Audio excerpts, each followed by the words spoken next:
Hello everyone, today we talk about how to fix the app of Waze.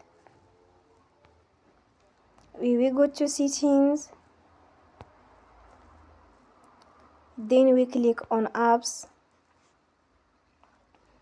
After that we will search the app Waze and we click. Then we will on for stop. After that we will go to storage.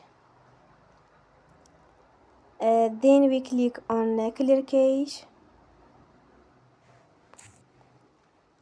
In the end, turn off your phone and you will recharge your phone again. Don't forget to support us by like and subscribe. See you next time and thank you for watching.